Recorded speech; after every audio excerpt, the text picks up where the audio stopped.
Hello à tous, je m'appelle Amine, je mets en avant les entreprises de proximité à proximité.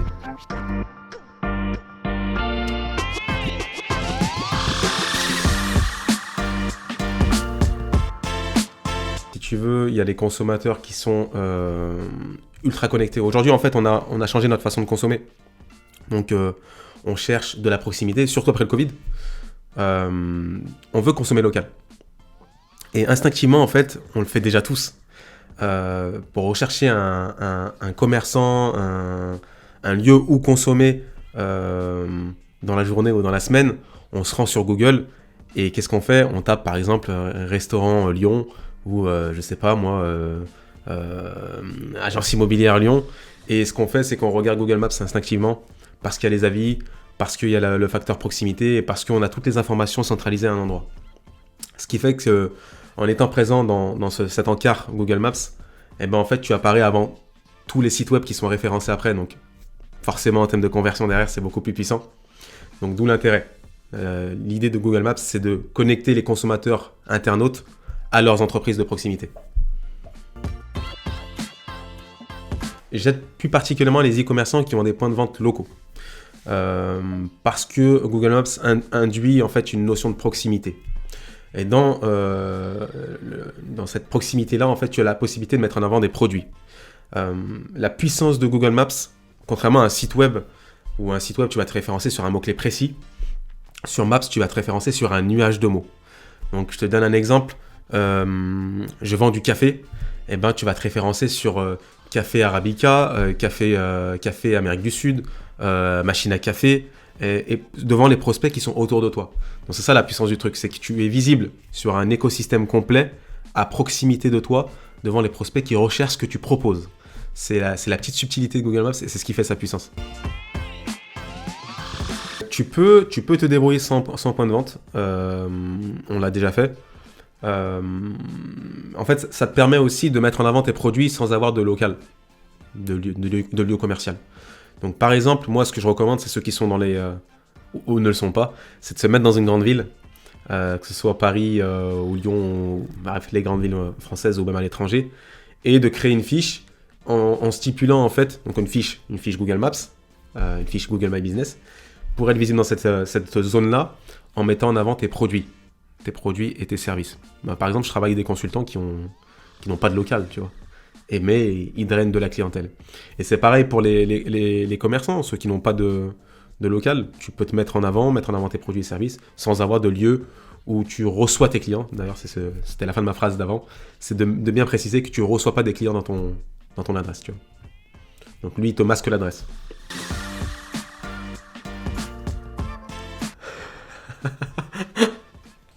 Ouais, c'est ma devise. C'est ma devise. Tous les matins, je mange des positions Google Maps. C'est délicieux. Ça veut dire que je me délecte, je me délecte des positions des concurrents de mes clients, en fait. Mon but quand je prends en main une fiche Google Maps, c'est que, en fait, on délocalise les gros, tu vois. Je prends un petit et je le fais grimper dans les positions jusqu'à dépasser les gros et en gros, être calife à la place du calife. Et derrière, c'est des stats de malades qui sont derrière en termes de conversion, en termes de visibilité, c'est tout de suite dingue en fait. Parce que, je le précise rapidement, Google Maps en fait c'est ou top 3 ou rien. Parce que dans le pack local que vous voyez, dans le résultat, il y a les 3 premiers résultats. À partir du 4e, c'est comme un podium. C'est bien d'avoir participé, merci, mais ça dégage. C'est pareil. Alors ça dépend des niches, hein. Ça dépend des niches parce que c'est hyper varié, ça dépend des villes, ça dépend des secteurs. Maintenant, pour te donner un ordre d'idée, je travaille avec une franchise de l'immobilier qui est très connue en France sur 3 agences parisiennes, donc concurrence énorme. Il faut savoir que cette franchise, tout le monde la connaît, on l'a déjà tous vu à la télé, radio, réseaux sociaux. Ils utilisent tous les canaux qu'ils peuvent exploiter. Okay. Malgré ça, sur Maps, une des agences était 26e position. En 3 mois de démarche, on s'est mis top 1. Malgré qu'il soit hyper connu, etc., on a fait x3 sur toutes les actions clients. Donc ça veut dire que même si tu es hyper connu, le fait de passer du côté visible sur Google Maps, ça a un impact de fou. Je te laisse imaginer la franchise ou la marque ou le commerce ou le e-commerce qui qui n'est pas connu et qui se rend visible sur le pack local, tout de suite derrière, c'est des stats qui sont dingues. On a des shops qui font 10 000 vues par mois. C'est un truc de fou, tu vois. J'avais des stats qui disaient que... alors c'était HubSpot qui disait ça. Il disait qu'en fait, près de 29% des recherches locales aboutissent à un achat. 29% de taux de conversion, en fait. 29%. Le seul site qui a un taux de conversion aussi élevé, c'est le site des impôts. Il n'y a pas mieux, le site des impôts ou le site des contraventions, tu sais, pour payer tes contraventions. C'est les deux seuls sites qui sont plus puissants. Donc 29%, en fait, vu qu'il y a une dimension de proximité, forcément, l'intention d'achat est plus élevée. Donc forcément, la conversion est plus facilitée, tu vois. Donc voilà, 29% de taux de conversion sur Maps, c'est énorme. On te dit aussi que le pack local apparaît dans le top position de Google dans 93% des cas. Donc si c'est pas 100%, tu vois, mais en gros, si tu te loges dans le top 3 sur Maps, sur tout ce qui est requête locale, tu apparais devant tous ceux qui ont mis du budget énorme dans du SEO sur des sites web, tu vois. C'est un truc de fou. Tu sais, d'ailleurs, il y a un truc en e-commerce sur du SEO, très souvent, tu arrives mieux à positionner des pages d'articles de blog plutôt que des pages produits.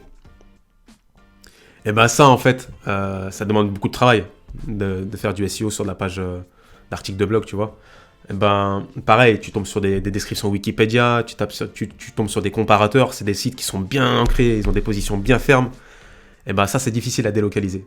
Et ben toi, avec Google Maps, tu viens au-dessus et tu dépasses ces gens-là et à toi le trafic, en fait, à toi la visibilité. Ça travaille derrière ta notoriété en plus. J'utilise toujours l'analogie avec le blond. Tu sais, dans chaque secteur, il y a toujours l'entreprise parfaite qui est première, elle a l'air géniale, elle a des avis clients super. J'appelle ça le blond, moi. D'apparence, il est parfait, mais il est énervant, tu vois. Un peu comme toi. Et en fait, la meilleure démarche quand tu pénètres un marché, c'est de regarder les top concurrents. Donc en gros, c'est d'aller auditer ce qu'ont fait les top concurrents pour être localisés en top, tu vois. Donc tu vas regarder ce qu'ils font en termes de contenu, quels sont les mots-clés qu'ils ont utilisés, est-ce qu'ils font des posts, est-ce qu'ils ont mis en avant leur service ou produit, est-ce que voilà, tu explores et tu regardes, tu ressors un peu le substrat pour te dire ok, lui il a fait ça de bien, il a fait ça de bien, il a fait ça de bien, lui il a fait ça, il a fait ça, il a fait ça. Donc tu prends les 3 premiers et tu t'inspires des 3 et tu fais mieux que tu fais mieux qu'eux sur ta fiche GMB, Google My Business. Donc, donc la première phase, c'est de l'analyse. Ensuite, tu as une espèce de recherche de sémantique, de mots-clés, on va dire, où en gros, tu définis ce que j'appelais tout à l'heure le nuage de mots. Donc en fait, on va pas cibler, donc on va cibler un mot-clé principal. Je reprends l'exemple de la boutique de café, donc Café Lyon, si je suis à Lyon. Et ben de Café Lyon, en fait, je vais devoir définir qu'est-ce que c'est que mon nuage de mots. Qu'est-ce qui est recherché par les prospects qui se rapprochent au café. Donc tu vas trouver des variétés de café, tu vas trouver des machines à café, tu vas trouver, j'ai du mal, des ustensiles pour faire ton café, peut-être des verres à café spéciaux, tu vois. Donc tout ça, en fait, ça te fait ton nuage de mots qui te permet aussi de dresser un portrait robot de ton prospect idéal en sachant du coup ce qu'il recherche et lui, tu lui mets ce qu'il recherche devant lui, en fait, tout simplement. Donc voilà, analyse et détermination du nuage de mots. Oui, effectivement, il y a d'autres étapes. Alors là, c'est la première étape, c'est l'analyse. Et en gros, c'est avant de passer à l'opérationnel. Et après, bien sûr, tu vas travailler ta fiche. Comme tu travaillerais une page produit ou une landing page, la page d'accueil de ton site, tu vas travailler en rédigeant avec tes mots-clés, ton nuage de mots. Tu vas mettre en avant tes services, tes produits via des rédactions optimisées. Tu vas définir une zone de chalandise, super important, pour voir jusqu'où tu peux drainer de la visibilité. Alors, plus tu cibles large, moins tu es visible, donc il faut bien mesurer, faut trouver le bon compromis en fait. Et donc voilà, tu as un travail d'optimisation, etc. Après, tu as dernière phase qui est une phase d'accélération, où en fait tu rédiges du contenu de façon périodique, à l'image qu'on a des articles de blog, mais avec des spécificités géolocales qui sont totalement différentes. Et en parallèle, tu fais ce que j'appelle de la géopopularité. Tu fais croire à Google que tu es très populaire, ce qui fait que lui va comprendre que tu l'es, et donc il va te faire grimper dans les positions, tu vois. Donc l'idée finale, c'est de taper le top 3 sur Google Maps pour drainer de la visibilité en masse, tu vois. Tout. On fait tout de A à Z. On fait tout de A à Z. C'est-à-dire qu'on fait l'analyse, les audits, etc.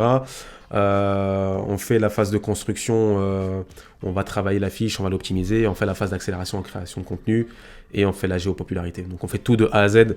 Ça permet à notre client de faire son véritable métier, vendre ses produits ou vendre ses services. Tu vois. Il n'a pas à s'occuper de ça. Lui, il veut de la visibilité, il veut du cash derrière. Il veut pas s'occuper de tout ça. Je leur dirais en fait se focus sur... En fait, c'est dans toutes les entreprises, c'est la même chose quand tu regardes. Très souvent, en fait, on a de grosses ambitions, on veut taper très très fort, on veut taper large. Mais vois un peu le vaporisateur, tu vois. Plus il diffuse large, plus la quantité d'eau sur la surface est moins élevée, tu vois. Mais plus tu focuses ton faisceau sur une zone très précise, plus tu vas être efficace. En fait, c'est exactement ça. Plutôt que de viser large, et en plus la concurrence au niveau large elle est très, très rude, et bah, tu vas cibler local. Ça va te permettre d'attirer du trafic local. Et derrière, trafic local dit zone restreinte, et qui dit zone restreinte dit bouche à oreille. Tu vois, ça va très très vite. Donc, soyez focus sur une zone avant d'élargir. Moi, ce que je dis à chaque fois, c'est que arrêtez de taper large, tu vois. Il faut rester focus sur un secteur. Et une fois que tu es... Bah, les grandes entreprises, elles l'ont compris. Hein, tu vises à proximité. Et quand tu commences à être connu à proximité, là, tu développes avec des canaux plus puissants et qui demandent plus de ressources financières aussi. Parce que c'est un budget, la publicité, etc. Ce qui est bien avec le trafic local, c'est que les conversions sont élevées. Les taux de conversion sont élevés. Donc, ça coûte aussi moins cher de convertir un client. Et puis, si derrière, voilà, tu travailles tout ce qui est emailing, rétention, etc., derrière, c'est banco, tu vois. Les deux. Les deux. Déjà, pour commencer, c'est bien. Comme je le disais, pour les raisons que j'ai citées juste avant. Et si tu es en place, en fait, en e-commerce, tu vas forcément référencer ton site sur du SEO ou alors tu fais de la pub. Mais tu te prives d'une bonne partie du marché qui est les gens qui sont à proximité, qui recherchent ce que tu proposes. En fait, t'as juste à te rendre visible devant ces gens-là. En fait, eux, ils sont en phase de recherche. C'est un peu le principe du SEO. Hein. Sauf qu'avec Maps, t'as le facteur proximité qui rend la chose plus puissante. Donc, tu vois, on pourrait faire l'analogie avec le click and collect. Click and collect, c'est typiquement ça. Hein. Tu rends visible ton point de vente devant des consommateurs locaux. Peut-être qu'eux n'ont pas envie de se déplacer. Un peu comme le e-commerce, tu vois. Et bah, ils vont commander directement sur le site ou alors et venir chercher sur place si c'est du click and collect ou alors se faire livrer si c'est un e-commerce. En fait, c'est le facteur proximité. On a besoin de cette proximité, de cette interaction humaine, surtout après le Covid, comme je le disais.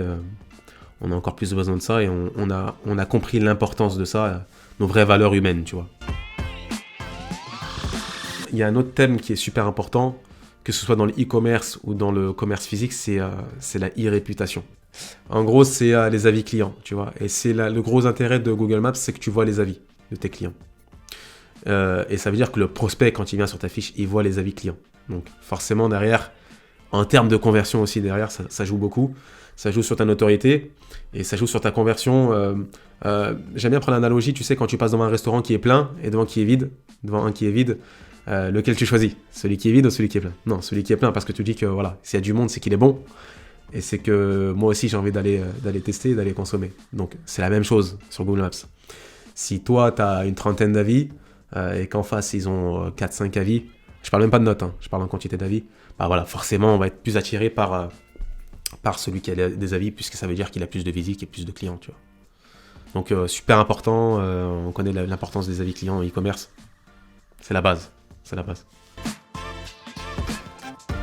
Ah, c'était un super plaisir d'intervenir avec toi, Martin. Je te remercie encore pour l'invitation. Pour ceux qui nous regardent, si vous avez des questions par rapport à Google Maps et quel est l'intérêt que ça pourrait avoir ou des trucs peut-être plus en profondeur, n'hésitez pas à le mettre en commentaire, ça poussera Martin à me réinviter et Ça nous permettra de repasser un moment ensemble où on va se régaler et on va vous régaler en parallèle aussi. Voilà. Donc c'était Amine de Localize, c'était un plaisir pour moi et je vous dis à très bientôt.